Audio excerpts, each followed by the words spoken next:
வணக்கம் வியூவர்ஸ். ஆருத்ரா களி எப்படி செய்யுதுன்னு பார்ப்போமா? பச்சரிசி உங்களுக்கு தேவையான அளவு நான் ஒரு கப்பு எடுத்திருக்கேன். அது பச்சரிசி நம்ம ஃப்ரை பண்ணிக்கணும். நல்லா பாருங்கள், நல்லா கொஞ்சம் ஃப்ரை பண்ணிங்க.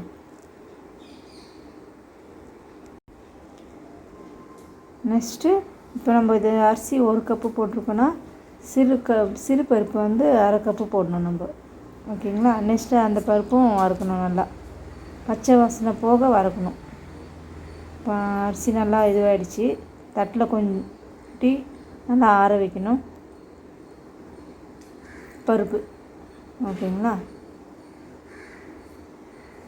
அதையும் நல்லா ஃப்ரை பண்ணிக்கோங்க. நல்லா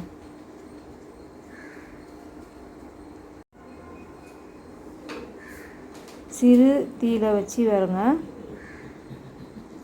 ரெண்டுத்தையும் நல்லா ஃபேன் காற்றுல ஆற விட்டுட்டு அரைக்கணும். மிக்ஸி ஜாரில் போட்டு சூடோடு அரைக்கக்கூடாது.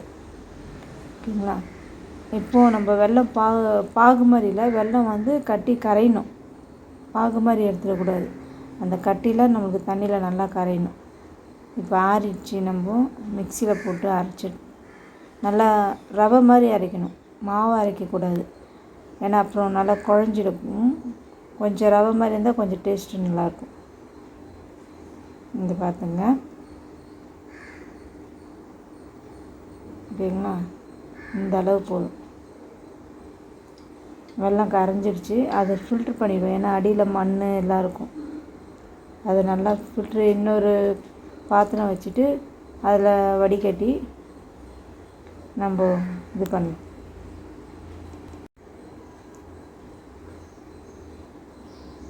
அதுக்கப்புறம் நம்மளுக்கு கொஞ்சம் இது தண்ணி பற்றாது. நம்ம அதுக்கு தேவையான தண்ணி கொஞ்சம் நம்ம ஊற்றிக்கணும்.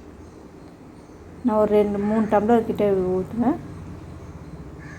வெல்லம் மெஷர்மெண்ட்டு சொல்லலை. 1/4 கிலோ வெல்லம் போடுங்க. ஸ்வீட் நிறைய இருந்தால் கொஞ்சம் நல்லாயிருக்கும் டேஸ்ட்டு.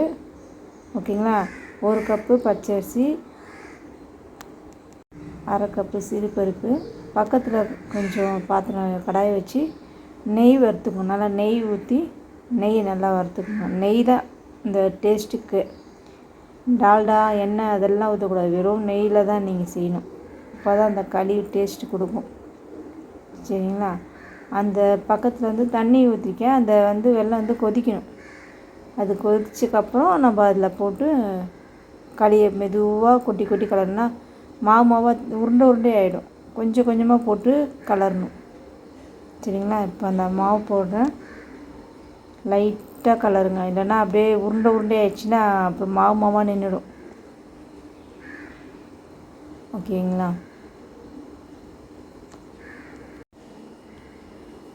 நல்லா உருண்டை இல்லாமல் நல்லா உடச்சி நல்லா கிண்டிகிட்டே இருங்க. ஸ்டவ்வை சிம்மில் வச்சுடுங்க. நல்லா கலரிகிட்டே இருந்து ஏலக்காய் பவுட்ரு, அந்த முந்திரி நெய் நடுவில் அந்த நெய் ஊற்றணும் அதுலேயும். ஓகேங்களா? நான் முந்திரி வறுக்க நெய் கொஞ்சம் தான் ஊற்றிருக்கேன். தேங்காய் போடணும். தேங்காய் ஃபஸ்ட்டே போடணும். நான் மறந்துட்டேன். இப்போ நடுவில் போட்டு நான் மிக்ஸ் பண்ணுறேன். அந்த வெல்லம் கொதிக்குது இல்லைங்களா? அப்போவே தேங்காய் போட்டிருக்கணும். நான் மறந்துட்டேன். இப்போ ஏலக்காய் பவுட்ரு போட்டிருக்கேன்.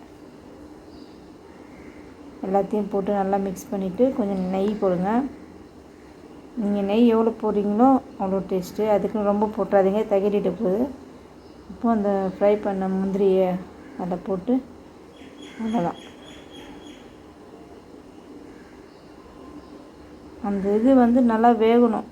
நீங்கள் வேகாமல் எடுத்துட்டிங்கன்னா இதுவாக இருக்கும், நரன்னு இருக்கும். அந்த அரிசி வெந்திருக்கணும். நல்லா சிம்மிலேயே வச்சுருந்தீங்கன்னா நல்லா வெந்துடும். இப்போ ரெடி ஆகிடுச்சு. ஒரு 5 நிமிஷம் மூடி வச்சுருக்கேன். இப்போது ரெடி ஆகிடுச்சு. இப்போது சாமிக்கு கும்பிடலாம்.